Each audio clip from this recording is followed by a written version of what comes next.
바로 설교 시작하겠습니다. 아까 우리가 시편 119편의 14번째 단락 105절부터 112절까지 말씀들을 묵상했는데, 첫 구절에서 105절 첫 구절에서 주의 말씀은 제 발등에 제 발의 등불이요 제 길의 빛이옵니다 하고 고백하는 말씀을 우리가 읽었습니다. 하나님의 말씀이 인생 행로에서 우리의 발길을 밝혀주는 등불로서의 빛이라는 것인데, 이런 말씀들을 단지 시적인 표현으로만 받아들이게 되면 이 말씀이 한낱 수사학적인, 그냥 멋지게 표현하는 수사학적인 말씀으로만 들리게 됩니다.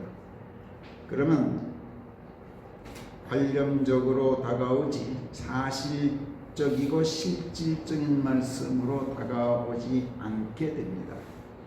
우리가 성경을 읽을 때 이걸 주의해야 됩니다.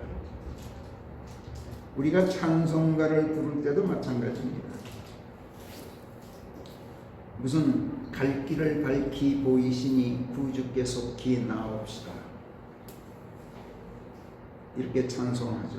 또 이 세상의 빛은 주 예수, 그 빛이 내게 비쳤으니 어둡던 눈 이제 밝았네, 이렇게 노래하는가 하면 주님의 귀한 말씀이 내 길의 빛이로다, 또는 태산을 넘어 황곡에 가도 빛 가운데로 걸어가면, 이렇게 우리가 늘 찬송하고 노래합니다만, 글쎄옵시다, 정말로 예수님과 그분의 말씀들을 실질적인 빛으로 생각하고 인생길을 밝혀주는 사실적인 등불로 삼는 그리스도인들이 과연 몇이나 될까요?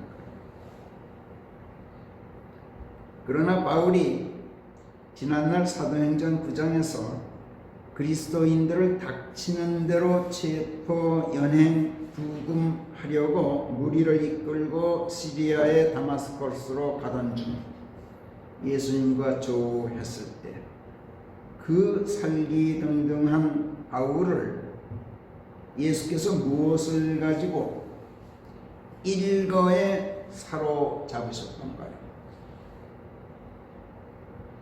무엇을 가지고 그 살인자 바울을 일거의 땅에 끌어안히셨던가요? 그 장면을 기술하는 사도행전 9장 1절부터 6절까지 제가 한번 읽어볼 테니 들어보십시오. 사울은 여전히 씩씩대며 주의 제자들에 대하여 위협적이고 살기 어린 말을 내뱉으면서 대제사장한테 가서 자기가 이 도에 속한 자를 누구라도 발견하면 그들이 남자들이든 여자들이든 그들을 포박하여 예루살렘으로 끌고 올 수 있도록 다마스커스의 회당들에게 편지를 써달라고 그에게 열망하더라. 이렇게 하여 그가 여행길에 올랐는데 다마스커스에 그가 가까이 이르렀을 즈음에 갑자기 하늘에서 한 줄기 빛이 내리비쳐 그를 에워싸는 것이다. 그리하여 그가 그 땅에 엎드렸더니 사울아 사울아 어찌하여 네가 나를 핍박하느냐 하는 것이냐 하고 그에게 말씀하시는 음성이 들려오는 것이다. 그래서 그가 주여 니시오니까 하고 물으니 주께서 말씀하시기를 나는 네가 핍박하는 예수라. 네가 채찍에 대들어 발길질하기는 어려우니라 하시더라. 그가 놀라 벌벌 떨면서 말씀드리기를 주여 제가 어찌하기를 원하시나이까 하니 주께서 그에게 말씀하시기를 일어나 그 성읍으로 들어가라. 그러면 네가 반드시 하여야 할 일이 네게 지시되리라 하시더라. 이렇게 성령께서 사도행전 9장 1절부터 6절 사이에서 증언하고 계십니다. 예수께서는 그 살기등등한 바울을 한 줄기 빛으로 일거에 사로잡아 버리셨습니다. 그 빛은 그냥 빛이 아니라 하나님의 음성과 함께 하늘로부터 내려 비치는 빛이었죠. 그 빛은 무슨 식구 같은 데서 발견되는 그런 관념적이거나 수사학적인 빛이 아니에요. 그 빛은 살기등등한 아주 사나운 살인자를 꼼짝 못하게 만들 만큼 대단히 역동적인 힘과 위엄을 가진 실질적으로 강력한 말씀의 빛이었어요. 실제로 들리는 음성을 동반한 빛이었어요. 그 이후로 바울은 죽을 때까지 평생 동안 그 강력하고도 실질적인 빛, 실제적인 음성에 사로잡힌 가운데 그의 인생 행로를 걸었습니다. 그의 삶은 그래서 실질적으로 행동하는 신앙인의 삶이었어요. 그리스도인은 이처럼 하나님의 강력한 빛에 사로잡혀서 그 빛이 실질적으로 이끄는 대로 이 세상 광야 길을 걸어가는 사람들입니다. 그런데 어찌 그 빛이 실제가 아닌 한낱 관념적인 허구가 될 수 있겠습니까? 내 삶을 이끄는 실질적인 힘이에요. 말씀, 그 빛은. 그런데 그걸 어떻게 수사학적인 표현으로만 받아들이고 관념적으로만 생각하고 넘어가겠습니까? 출애굽기 3장 14절에서 당신의 이름을 묻는 모세에게 하나님께서는 나는 I am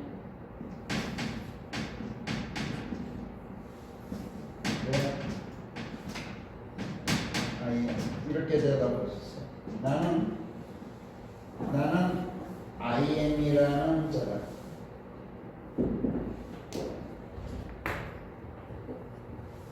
나는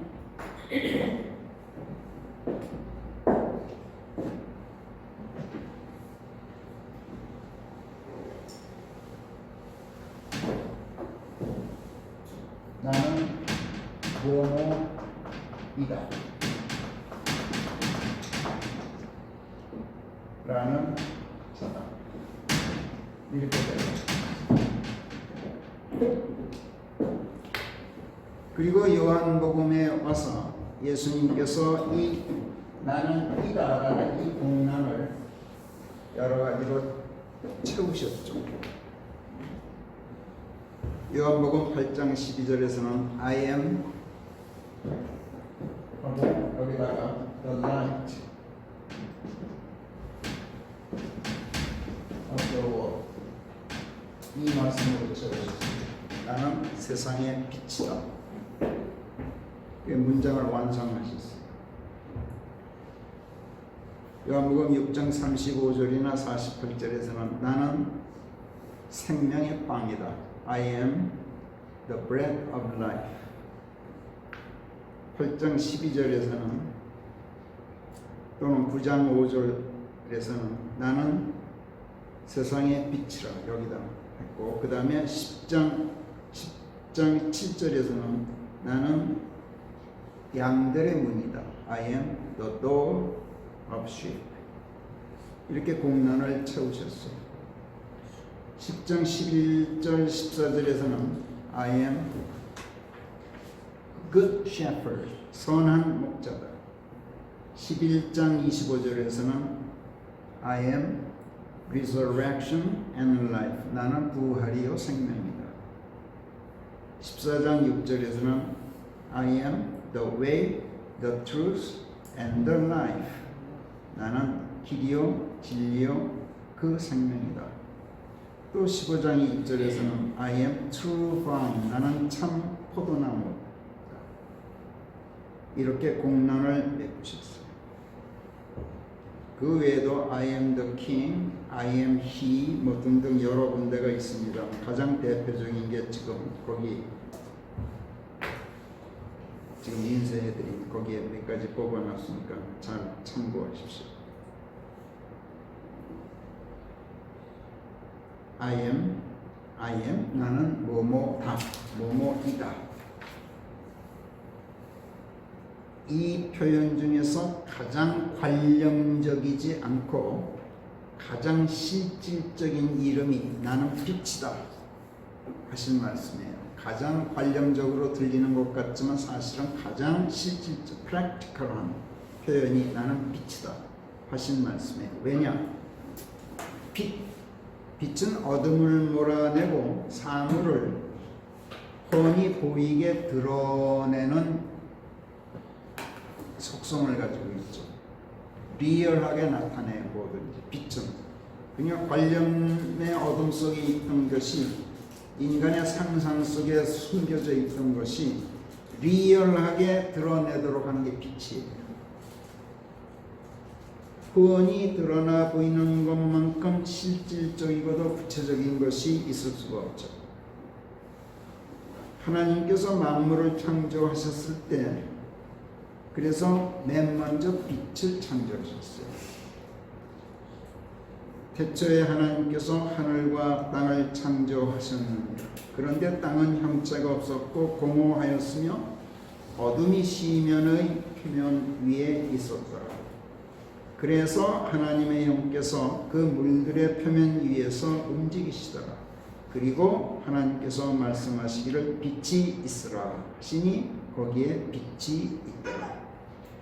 창세기 1장 1, 2, 3절은 이렇게 하나님의 창조 사역을 기술하기 시작합니다. 하나님의 창조는 하나님의 자기 계시라고 말하죠.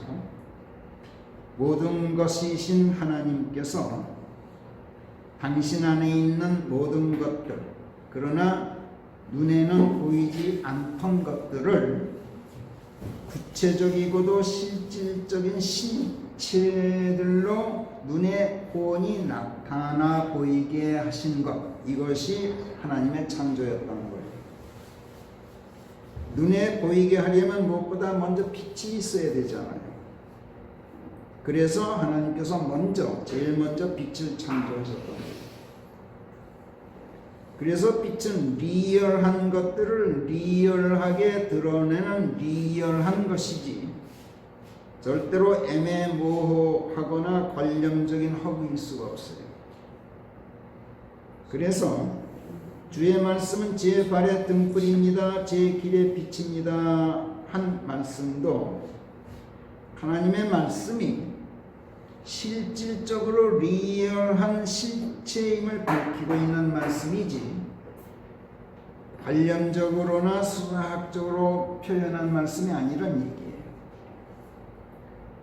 예수님께서도 구체적이고 실질적인 상황에서 실제로 눈에 보이는 빛과 실제로 귀에 들리는 음성으로 바울에게 나타나셨어요. 그리고 또 그 빛과 음성, 그 구체적이고 실질적인 실체로 바울을 압도하셨어요. 그리고 그를 일거에 사로잡으셨어요.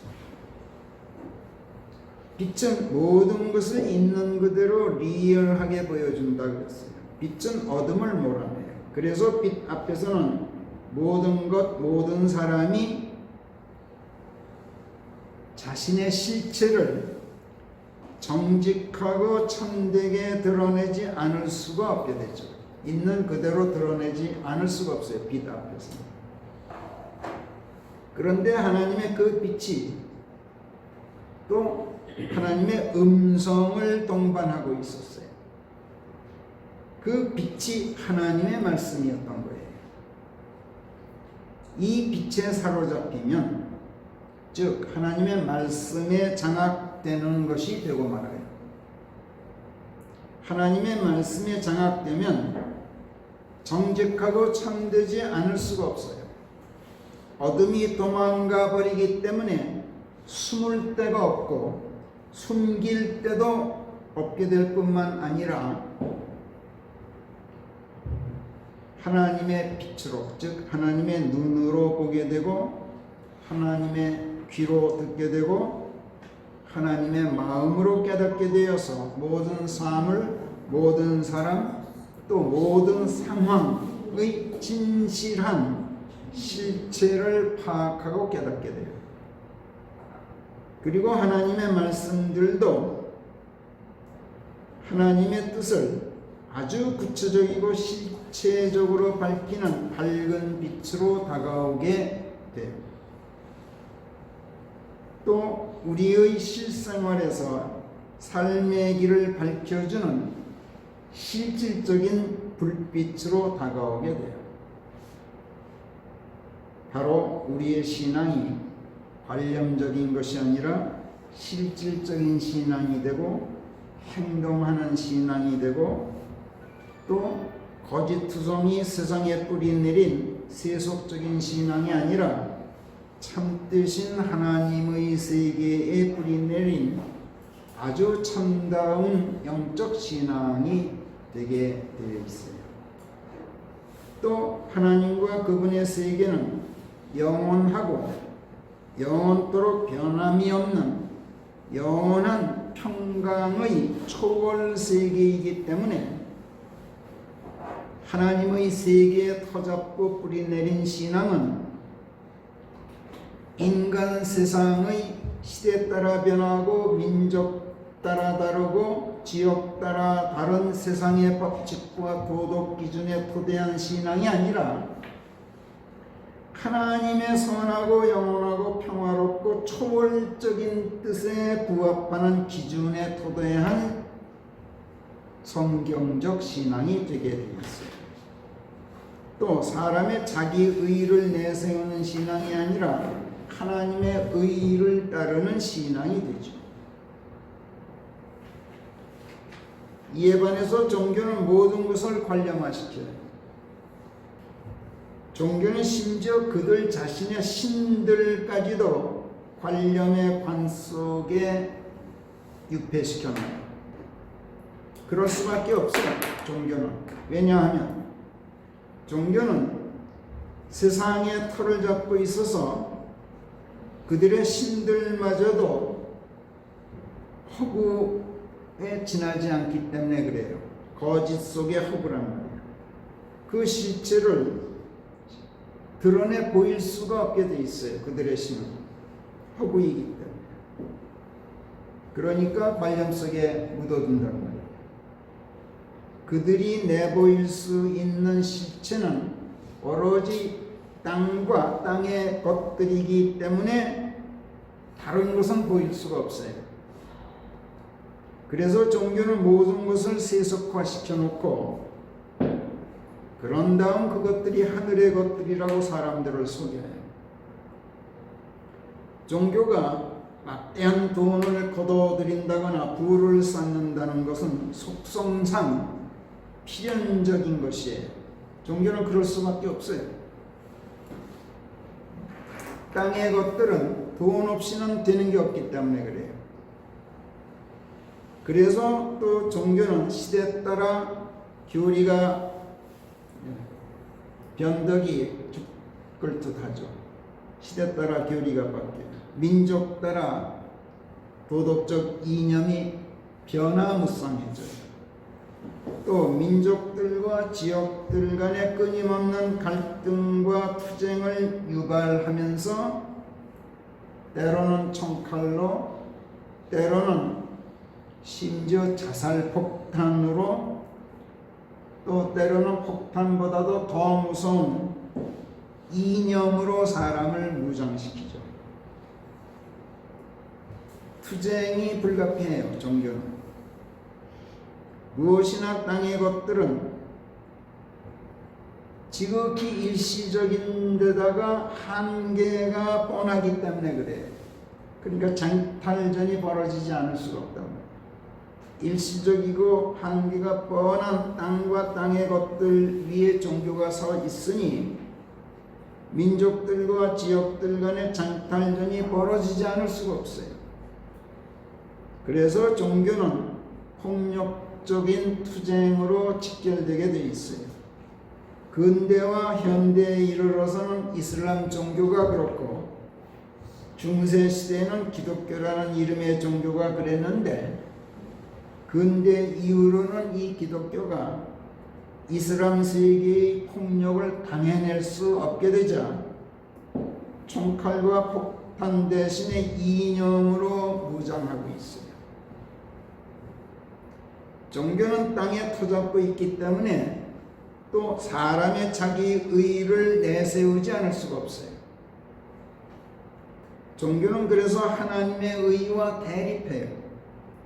그러면서도 하나님의 의를 추구하는 척 하지 않을 수가 없기 때문에 종교는 필연적으로 위선이 되지 않을 수가 없어요. 우리가 기회 있을 때마다 그리스도인이 가장 경계해야 할 것이 신앙의 정교화다라고 거듭 강조해서 말하는 이유가 이것이에요. 종교는 그들 자신의 신들을 사람의 관념 속에 가둬놓을 뿐만 아니라 그들의 신자들 또한 땅에 묻어놔요. 종교는 그들의 신들만이 아니라 그들의 신자들까지도 관념의 노예로 만들고 세상의 노예로 만들고 시대의 노예로 만들고 이 세상 풍습과 세상 법칙과 이 세상 도덕의 노예로 만들어 놓고 돈과 부의 노예, 폭력의 노예, 그리고 이념의 노예, 자기의 노예, 위선의 노예로 만들어놔요. 종교에는 자유가 없어요. 그래서 자유하게 하는 하나님의 진리가 없으니 그럴 수밖에 없죠. 신앙의 관념적 허구화, 세속화, 또 투쟁화, 그 다음에 신자들의 무장화, 사람의 자기의화, 또 이념화, 위선화, 이런 것들을 성경은 하나님의 길과 역행하는 패역이라고 말씀하고 패역 안에서 행하는 모든 것을 어둠 속에서 행한다라고 말씀합니다. 그리스도 신앙은 그래서 종교가 아닙니다. 기독교는 성경이 가르치는 그리스도 신앙이 아니에요. 성경이 가르치는 그리스도 신앙은 성령 하나님의 손길에 이끌려서 이 세상 어둠에서 벗어나 하나님의 빛 안으로 들어가 사는 삶이고 세상의 길과 결별하고 하나님의 길 안에서 행하는 삶이고 세상 길을 설사 걷더라도 세속적인 법칙과 세속적인 도덕 기준이 아니라 하나님의 법칙과 하나님의 의의를 토대로 사는 신앙이에요. 그렇기 때문에 세상에 살지라도 세상의 길을 포기할 뿐만 아니라 세상 길을 걷는 인간 자체의 길을 포기해요. 그리고 그리스도 안으로 침례되어 들어가서 그분께 밀착한 가운데 하나님의 생각, 하나님의 마음, 하나님의 명절, 하나님의 지혜, 또 그분의 세계관과 그분의 가치관으로 살아가도록 권면하고 종용하시는 성령 하나님의 손길에 전적으로 의지하는 순종의 삶, 이것이 그리스도 신앙이에요. 요한복음 8장 12절에서 나는 세상의 빛이라 하신 예수께서 그 다음 뭐라고 말씀하셨던 거예요? 나는 세상의 빛이라, 나를 따르는 자는 어둠 속에 행하지 않고, 이렇게 말하죠. 세상 속에서 행하지 않고 패역 안에서 걷지 않고 생명의 빛을 갖게 되리라. 생명의 빛이란 삶의 빛, 실생활의 빛이라는 뜻이에요. 우리가 왜, 무엇을 위해서, 무엇 때문에 사는 것인지, 우리의 생활, 하루하루가 어떻게 돌아가고 어떤 결과를 가져오고 어떤 가치를 창출하는지, 내일은 또 무엇이 어떻게 되고 왜 그렇게 될 것인지, 모든 것이 어둠 속에 있어 아무것도 알 수 없다면 그건 인간이 인생을 사는 생활이 아니라 살덩어리가 생물학적으로 사는 지극히 원초적이고 동물적인 삶이 되고 말아요. 우리가 그리스도인이라면서 이런 삶을 살 수는 없죠. 그렇다면 어떻게 해야 합니까? 말씀의 빛 안에서 행하여야 한다는 것이 성경의 가르침입니다. 요한복음 9장 4절 5절에서 예수께서 말씀하셨어요. 밤이 오고 있다. 아무도 일할 수 없는 때가 오고 있는 것이다. 나는 나를 보내신 분의 일들을 낮일 동안에 반드시 행하여야 한다. 내가 세상에 있는 한은 내가 세상의 빛이다. 이렇게 말씀하셨어요. 낮일 동안, 이 말씀은 말씀 안에서 살아있고 깨어있는 동안이라는 뜻이에요. 내가 세상에 있는 한이라는 말씀도 우리가 들어가 살고 그 안에서 깨어있도록 말씀으로 계시는 한이라는 뜻이에요. 그리스도께서는 하나님의 말씀으로 이 땅에 임하여 계신다고 성령께서 요한일서 4장 2절 3절에서 증언하신 걸 우리가 알고, 요한 2서에서도 7절에서 이렇게 확언하신 걸 우리가 알아요. 예수께서 하나님의 말씀으로 임하여 계신 동안이 우리가 살아서 깨어 있는 동안이에요. 우리가 죽으면 그분께서 아무리 하나님의 말씀으로 여기 임하여 계셔도 우리의 발에 등불이 될 수가 없고 우리의 길에 빛이 될 수가 없죠. 내가 죽으면 내게 있어서는 예수께서도 죽으신 것이나 마찬가지예요. 우리가 아직 죽지 않고 살아서 깨어 있더라도 우리가 그분의 말씀 안에 들어가 있지 않아서 하나님의 말씀이 우리의 발에 등불이 되지 못하고 우리의 길에 빛이 되지 못하면 우리는 살아있어도 죽어 있는 것이나 마찬가지예요.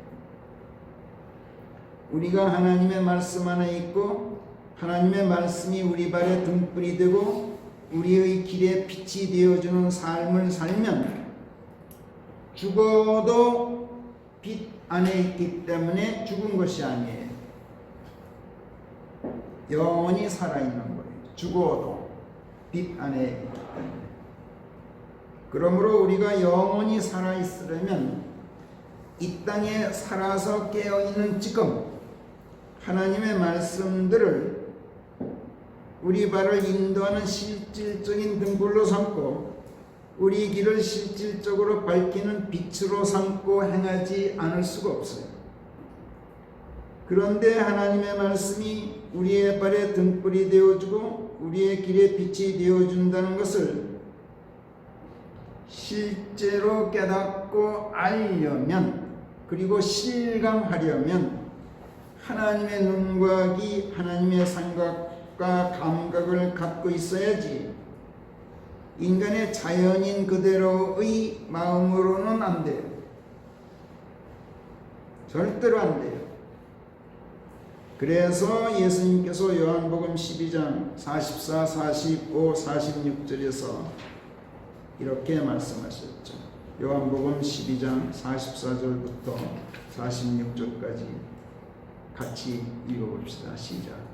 내게 밀착한 가운데 믿는 자는 내게 밀착하고 있는 것이 아니라 나를 보내신 분에게 밀착한 가운데 믿는 것이다. 그런즉 나를 보는 자는 나를 보내신 분을 보는 것이다. 나는 세상의 빛으로 왔나니 이는 누구든지 내게 밀착해서 믿는 자는 어둠 속에 거하고 있지 않게 하기 위함이다.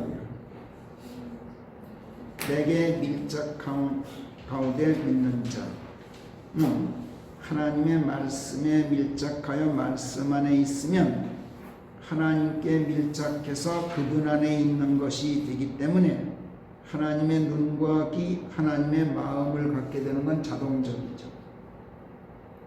그래서 하나님을 보게 되고 그분의 손길을 보게 되고 그분의 음성을 듣게 되고 그분의 뜻, 그분의 생각, 그분의 계획을 깨닫고 알게 되어서 우리의 일상적인 삶이 하나님의 진리, 하나님의 생명 안에서 실제적으로 행하는 생활이 된다라는 말씀이에요.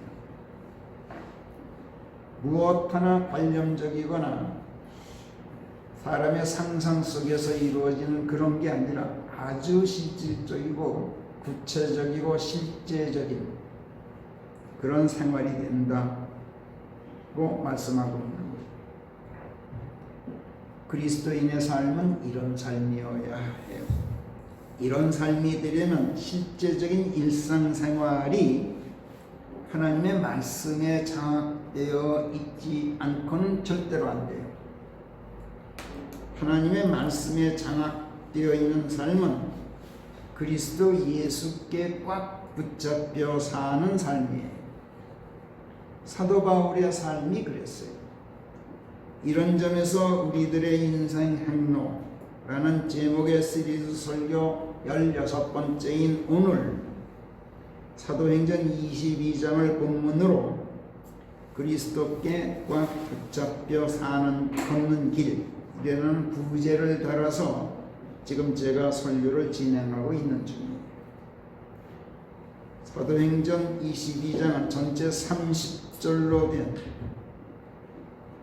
장인데 그 내용을 크게 나누면 대체로 이렇게 세 부분으로 나눠져요. 첫째는 유대인 폭도들을 향한 사도 바울의 간증과 자기 변호. 둘째는 바울의 간증과 자기 변호에도 불구하고 바울에게 적대적인 유대인들의 반발이 수그러들기는커녕 되레 극렬해졌다는 내용. 셋째는 소동의 원인을 규명하려는 로마군 부대장의 바울에 대한 신문. 이렇게 세 단락으로 되어 있어요. 그 내용을 좀 더 세분해서 전체 내용을 구분해 보면 7가지로 나눠지는데, 첫째는 나도 당신네들과 똑같은 유대인이요, 로마의 식민 영토 중에서 부유층, 아주 부유한 상류층 계급에 속하는 사람들이 주류를, 시민 사회의 주류를 이루고 사는 킬리키아의 수도 타소 출신이기 때문에 내가 비록 유대 땅에서 태어나지는 않았지만 당대의 율법학자 가말리아 선생의 문화에서 율법의 완벽한 법식에 따라서 양육된 나야말로 정통 유대인이요, 율법 수호를 위한 열성으로 말하자면 국내는 물론 외국 땅인 시리아의 다마스커스로까지 내가 손을 뻗쳐서 그리스도의 도를 따르는 사람들을 잡아들여 감옥에 넘기고 처형당하게 하면서까지 그리스도의 도를 받게 할 정도였으니 그 열성이 내가 너희들보다 더하면 더했지 결코 덜하지 않은 즉 나야말로 유대인 중에 유대인이요, 대제사장과 원로들한테 가서 물어보시오, 그들이 증언해 줄 것이요 하는 바울의 자기 변호. 두 번째는 대제사장이 발급한 체포영장을 들고 그리스도의 도를 따르는 사람들을 무차별적으로 잡아들이려고 무리를 이끌고 살기등등하게 다마스커스로 가던 길에 목적지에 거의 이르렀을 즈음 갑자기 하늘에서 거대한 빛이 내 주위 사방을 내리 비치는 것이었다. 그래서 내가 땅에 납작 엎드렸더니 사울아 사울아 어찌하여 네가 나를 핍박하느냐 하고 말씀하시는 음성과 함께 예수 그리스도께서 나타나시더니 장차 네가 할 일을 일러줄 테니 일어나 다마스커스로 계속 가라 명령하셨다. 그런데 나는 그때 나를 휘어감은 광채 때문에 눈이 멀어버려서 일행의 부축을 받고 다마스커스로 가게 되었다. 내가 그때 처음으로 예수 그리스도와 조우하게 되었던 것인데 그분께서는 눈부신 빛 가운데서 음성으로 찾아오셔서 나를 만나주셨다 하는 사도행전 9장에서 겪었던 일들을 회상하면서 진술하는 바울의 간증. 이게 두 번째 내용이에요. 세 번째 내용은 예수께서 아나니아라 하는 한 경건한 유대인을 내게 보내셔서 그가 찾아와 네 시력을 받으라 하는 것이었고 바로 그 순간 내 눈이 뜨이게 되었는데 그때 그가 또 내게 말하기를 하나님께서 너로 하여금 그 정대하신 일을 뵙게 하고 정대하신 일 The just one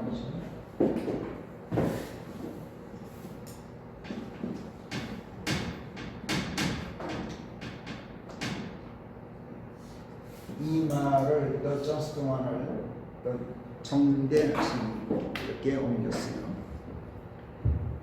그분을 뵙게 하고 그분의 입에서 나오는 음성을 듣게 하며 하나님의 뜻을 알게 하고 보고 들은 것을 모든 사람들에게 증언하는 그리스도의 증인으로 만들고자 하나님께서 너를 택하셨다.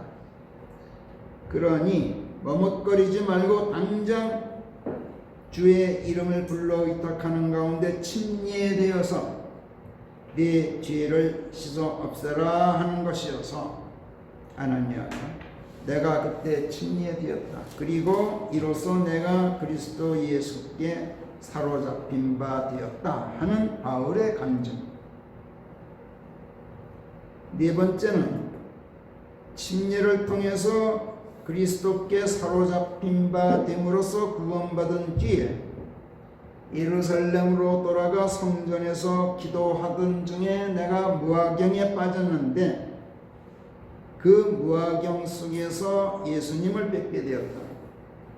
그때 그분께서 말씀하시기를 당신에 대한 내 증언을 유대인들이 받아들이려고 하지 않고 되레 반발하고 너를 박해할 터인즉 어서 서둘러 예루살렘을 떠나라 하시는 것이었다. 그래서 그때 나는 제가 지난날 회당마다 다니면서 주께 밀착해서 믿는 자들을 투옥시키고 매질도 했고 스데반이 돌에 맞아 순교할 때도 그의 처형에 내가 적극 찬동하면서 그를 살해하는 자들의 옷을 지키고 서 있었던 것을 저 유대인들이 다 알고 있는데 이런 나를 설마 죽이기에 하겠습니까? 했더니 그분께서 내가 너를 여기서 이방인들에게로 멀리 보내고자 하니 어서 떠나라 하셨다. 이렇게 간증하는 바울의 간증 내용. 그 다음에 다섯 번째는 지금까지 잠잠히 바울의 자기 변호와 간증을 귀 기울여 듣고 있던 유대인 폭도들이 바울의 입에서 이방인들 소리가 나오자 또 그것도 예수께서 그를 이방인들에게 보내고자 하셨다는 말을 듣자 갑자기 태도를 바꿔 목청을 높이고 옷을 벗어던지고 허공에 흙을 뿌려대면서 극렬히 반발하면서 저런 자는 죽어 마땅하다. 저런 자가 살아있는 것은 타당하지가 않다 하고 소요를 일으켰다. 그래서 부대장이 바울을 성체 안으로 들여보내고 유대인 군중이 그를 고발하여 아우성치는 까닭이 대체 무엇인지 알려고 바울을 채찍으로 때리면서 신문하도록 명령했다. 그래서 로마 병사들이 바울을 고승줄로 묶었다 하는 내용.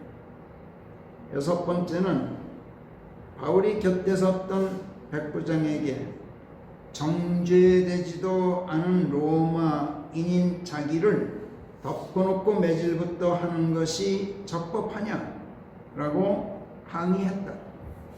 그랬더니 백부장이 부대장에게 가서 그가 로마인이라는 사실을 알려주고 그를 함부로 대하지 않도록 조심을 하라고 간언을 했더니 부대장이 와서 그가 로마 시민권자임을 확인하고 자기는 거액을 들여서 그 시민권을 사서 자유를 얻었다고 빈정대듯이 말하니 바울은 자기가 날 때부터 로마 시민권자로서 자유인이었다. 즉 나는 우리 부모 때부터 로마 시민권자로서 자유인들이었다고 알려주었다. 그러자 이 사실을 안 뒤로 부대장이 겁을 먹었다는 내용.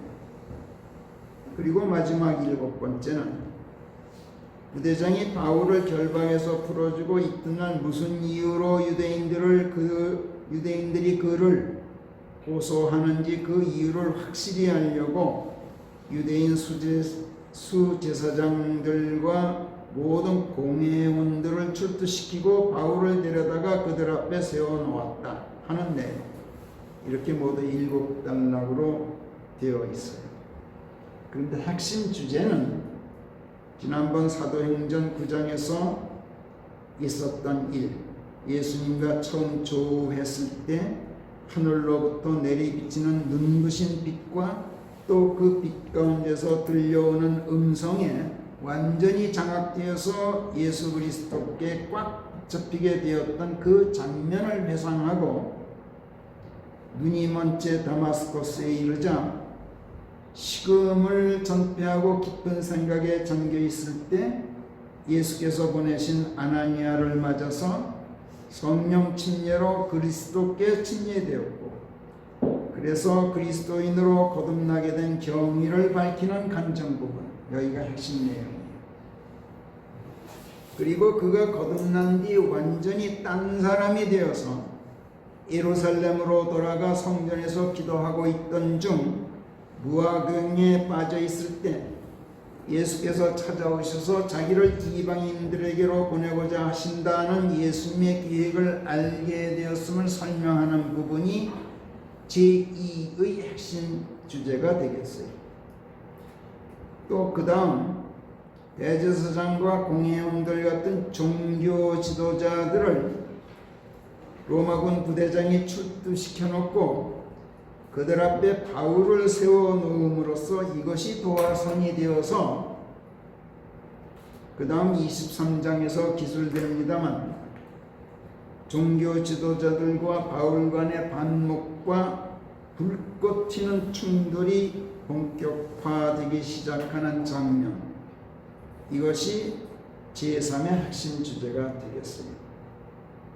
이것을 염두에 두고 사도행전 22장을 우리가 이제 읽어보겠는데 오늘은 처음이니까 앞부분만 제가 먼저 읽을 땐 여러분들은 눈으로 따라 읽어주시기 바랍니다.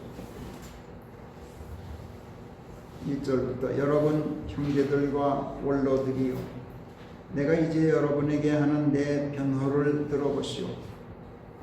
그가 히브리어 방언으로 자기네들에게 말하는 것을 그들이 듣자 그들이 한층 더 조용해지더라. 그러자 그가 이같이 말하더라. 나는 킬리키아의 한 성읍인 타소에서 태어나 이 성읍에서 자랐지만 가말리엘의 문화에서 양육되었고 조상들의 율법의 완벽한 법식에 따라 가르침을 받았으며 하나님을 향하여 오늘의 여러분들 모두처럼 열성적이었은즉 실로 나야말로 유대인인 사람이요 그리하여 남녀 불문하고 사람들을 잡아들여 감옥에 넘기고 죽임당하게 하면서까지 내가 이 도를 받게 하였소. 이에 대해서는 대제사장과 원로들의 반열에 있는 모든 사람들이 나를 증언하고도 남소. 나는 또 이들한테서 형제들에게 보내는 서한을 받아 다마스커스로 가서 그곳 사람들을 포박하여 예루살렘으로 데려다가 처벌받게 하려고까지 하였소.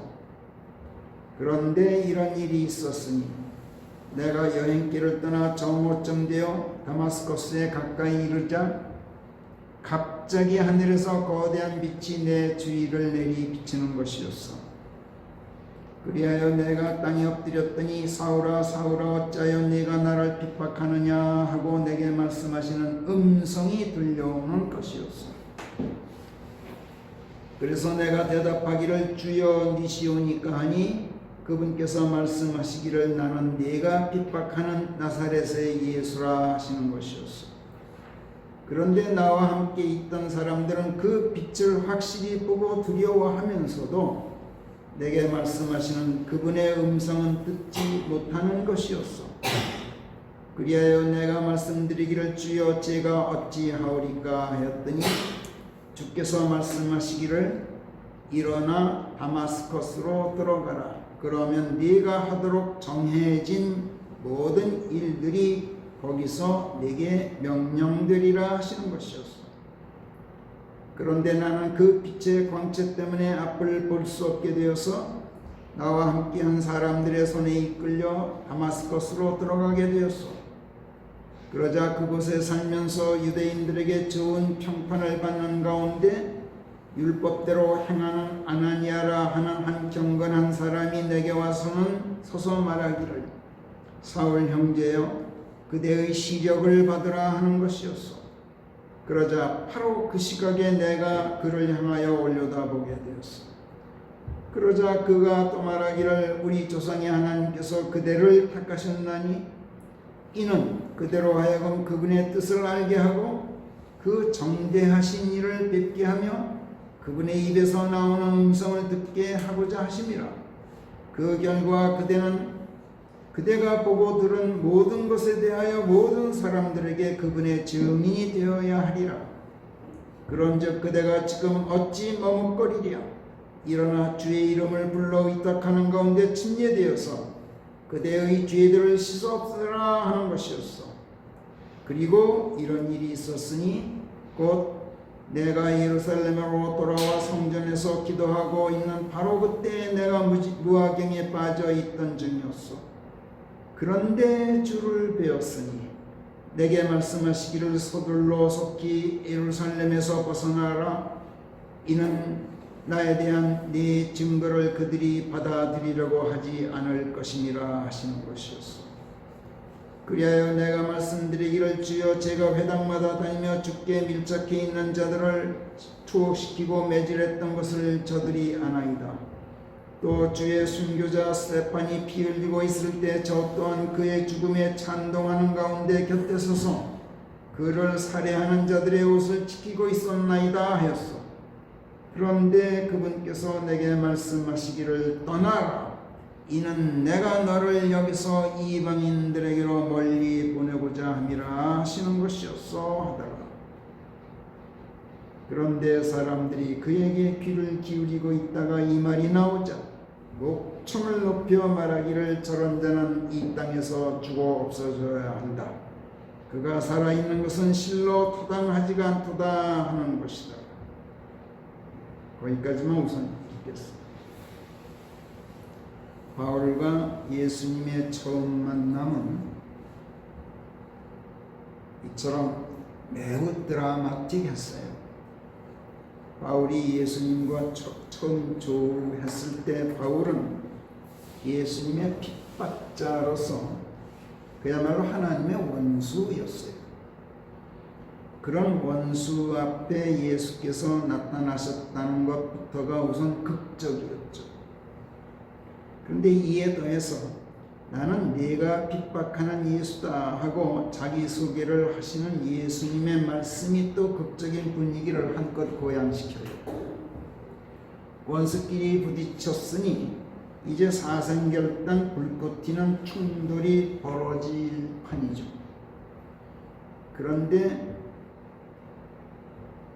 그런 긴장감 도는 드라마틱한 분위기가 이제 연출될 참인데 어랍시오. 충돌은커녕 나는 내가 핍박하는 예수라 이 말씀 한마디에 바울이 그냥 납작 엎드러지고 말아요.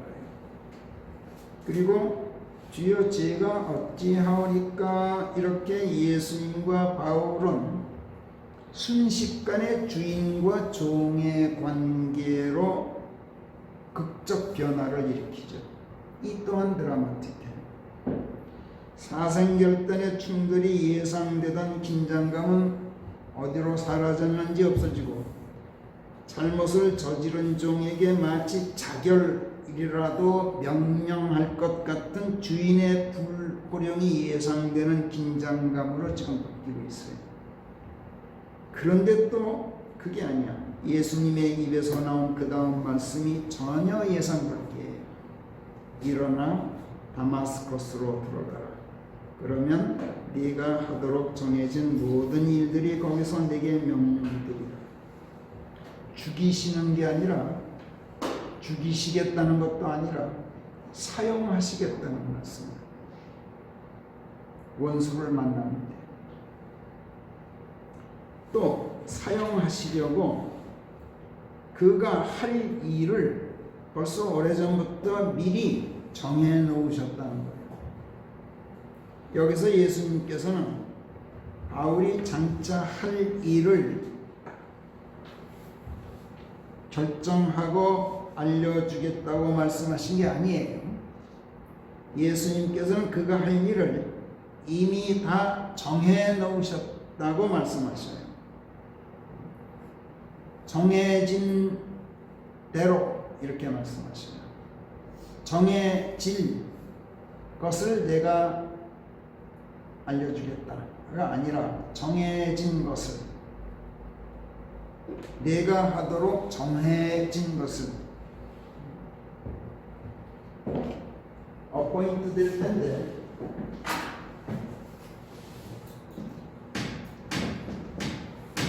shall be appointed 이렇게 말씀하신 것이 아니라 이게 아니라 벌써 appointed라고 표현하시고 이미 정해져 있는 일들 which are appointed 이렇게 표현하시고 제가 늘 얘기했던 킹제임스는 굉장히 치밀하고 정밀하다 그랬죠. 표현이 어디 하나 빈틈이 없어요. 다른 역본들은 이렇게 안 했어요. 네가 할 일, 정해진 일, 뭐 이런 식으로 이상하게 해놨어요. 사람 편에서는 모든 일들이 돌발적인 것처럼 생각돼요. 근데 하나님 편에서는 전혀 그렇지가 않아요. 하나님께서는 모든 일들을 심지어 창세전부터 확고하게 정해놓으셨다는 것이 성경의 증언입니다. 그리고 모든 일들을 계획하고 확고하게 정해놓으신 그대로 착착 진행하신다.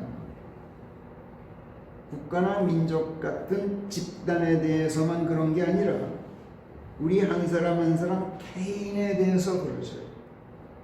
하나님께서는 세계 역사의 설계자이시고 또 주관자이시고 뿐만 아니라 또 경륜자셔요. 그뿐만 아니라 한 사람 한 사람 각 개인의 인생 행로까지도 계획하시고 매사를 계획하신 그대로 이끌어 가시는 아주 지엄한 지도자이신 반면에 또 아주 자상한 인도자셔요. 그러하신 예수 그리스도께서 당신을 핍박하는 바울에게 찾아오셨어요. 지금 사람의 눈을 멀게 할 만큼 압도적인 빛, 아주 지엄하기 그지없는 빛으로 오셨고, 또 사람의 마음을 일거에 녹여버리는 아주 자상한 음성으로 오셨어요. 아무리 완악하고 간악한 인간일지라도 이런 무서운 빛, 그리고 이런 따뜻하고 자상한 음성 앞에서 계속 목을 빳빳이 세울 사람은 세상에 없어요. 이것을 바울이 유대인 종교 지도자들 앞에서 차근차근 간증했어요. 그런데 그 사람들이 어떤 반응을 보였습니까? 22절에서 그런데 사람들이 그에게 귀를 기울이고 있다가 이 말이 나오자 목청을 높여 말하기를 저런 자는 이 땅에서 죽어 없어져야 한다. 그리고 그들이 소리치며 옷을 벗어던지고 허공에 흙을 뿌려대며 난리를 피웠다고 기술하고 있어요. 사람의 눈을 멀게 할 만큼 압도적이고 지엄한 빛으로, 또 사람의 마음을 일거에 녹여버리는 자상한 음성으로 찾아오시는 하나님 앞에서는 아무리 완악하고 간악한 인간일지라도 목을 빳빳이 세우지 못하는 법인데, 이것을 간증하는 사람 앞에서는, 여기 굉장히 우리가 주의해 봐야 돼요. 이것을 간증하는 사람 앞에서는 그렇지가 않다는 것을 지금 성령께서 증언하고 계신 거예요. 특히 종교적 이념의 노예가 되어 있는 사람들은 아무리 드라마틱한 이야기를 들려주어도 전혀 감동되지 않는다는 것을 지금 성령께서 경고하고 계셔요.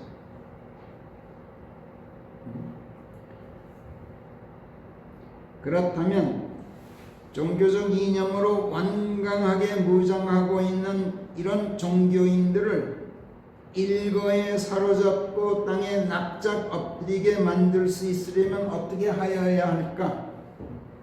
그게 바로 바울을 예수께서 일거에 사로잡으신 사례로 성령께서 설명해요. 종교적 이념으로 완강하게 무장한 가운데 예수님을 핍박할 정도로 살기 등등했던 바울을 예수께서 무엇을 가지고 일거에 사로잡고 굴복시키셨습니까? 압도적이고 지엄한 빛, 그리고 그 반면에 아주 자상한 음성으로 그렇게 하셨죠. 이것이 우리에게 시사하는 바가 무엇일까요? 종교적 이념의 노예가 되어 있는 사람들은 절대로 사람의 신앙 감정으로는 끔찍도 안 해요. 그 사람들 앞에서 내가 어떻게 구원받았습니다, 내가 예수님을 어떻게 만났습니다 하고 아주 극적인 사건을 이야기하면서 아주 드라마틱하게 얘기해도 그 사람들은 끔찍을 안 한다는 거예요. 사람의 감정 가지고는 안 돼. 그들을 사로잡고 굴복시킬 수 있는 것은 오직 하나님의 빛과 음성의 힘뿐이라는 거예요. 그렇다면 그들에게 그 빛을 어떻게 보여줄 것인가, 그 음성을 어떻게 들려줄 것인가, 이것이 이제 숙제죠. 바울에게 나타나셨던 예수님을 그들에게도 하나님의 빛과 음성으로 나타나 주실 때까지 우리가 기다려야 할 것인가?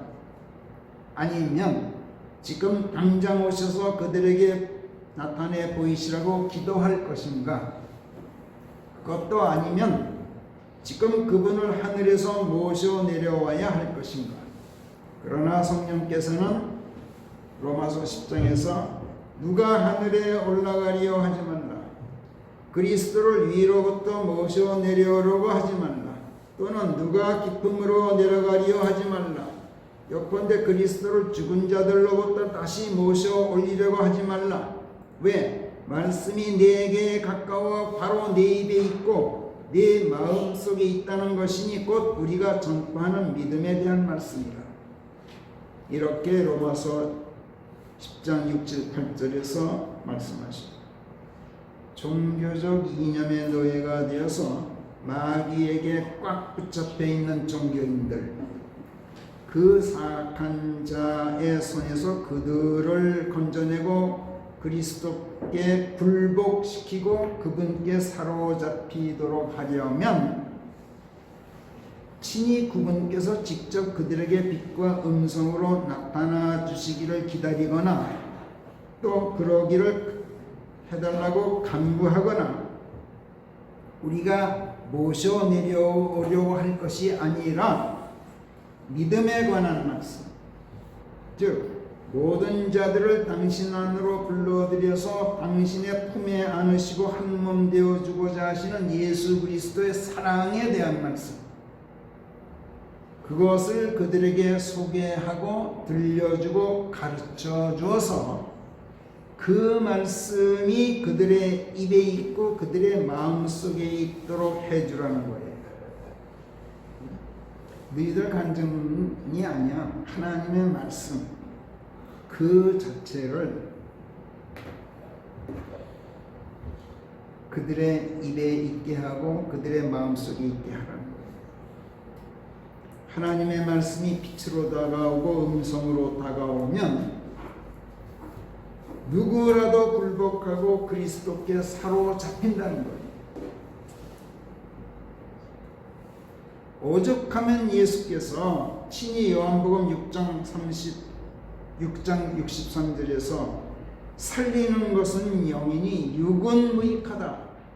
내가 너희에게 들려주는 말씀들 그것들이 영이요 생명이다 하고 말씀하셨을 거예요. 예수님께서 육으로 몸으로 여기 계시는 건 전혀 무익하다는 거예요. 또 오죽하면 요한복음 16장 6, 7절에서 내가 왔던 곳으로 내가 돌아간다고 너희에게 말하였더니 너희 마음이 슬픔으로 가득 찼는데 그러나 그럼에도 불구하고 내가 너희에게 진실을 이야기하건대 내가 떠나는 것이 너희에게 유리하다. 왜냐? 내가 떠나지 않으면 그 보호자 성령께서 너희에게 안 오시게 되어 있기 때문이다. 내가 떠나야만 내가 너희에게 그분을 보내게 되어 있다. 이렇게 말씀하셨어요. 내가 떠나야만 말씀이 너희 입에 있게 되고 너희 마음에 가까이 이르게 된다. 그래야 너희가 그 말씀의 빛, 말씀 속에서 울려 퍼지는 음성을 듣게 된다. 이렇게 말씀하셨다. 그들을 마귀로부터 해방하고 그리스도 예수께 꽉 붙잡히도록 하려면 지금 저들 앞에 놓여 있는 마귀의 역본들을 보지 못하도록 바르고 순수한 말씀의 빛을 그들 위에 내려 비치게 해요. 바울의 눈을 순식간에 눈멀게 했던 것처럼 해야 된다. 그리고 그리스도께서 들려주시는 진짜 영이요 진짜 생명인 하나님의 말씀들을 들을 수 있도록 킹제임스 성경을 그들 앞에 놓고 그 성경을 통해서 예수 그리스도의 음성을 듣게 하여야 해요. 하나님께서 그 성경을 우리말로 바르고 순수하게 펴내는 이 숭고한 사명을 우리에게 주신 것은 그래서예요. 오늘 성령께서 우리에게 이것을 다시 새롭게 마음에 새기도록 인도하고 계십니다. 이걸 생각하면 할수록 저는 정말이지 무섭고 떨려요. 기도하겠습니다. 하나님, 그리스도께서 바울 사도에게 나타나셔서 그를 일거에 사로잡으시고 그가 할 일들을 창세 전부터 정해놓으신 대로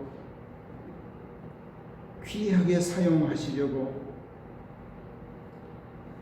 참으로 지엄한 빛, 자상한 음성으로 굴복시키셨던 이야기를 오늘 저희에게 들려주시고 아버지께서 저희에게 맡기신 사명의 숭고함을 저희로 다시 새롭게 마음에 새기도록 하신 은혜를 감사합니다.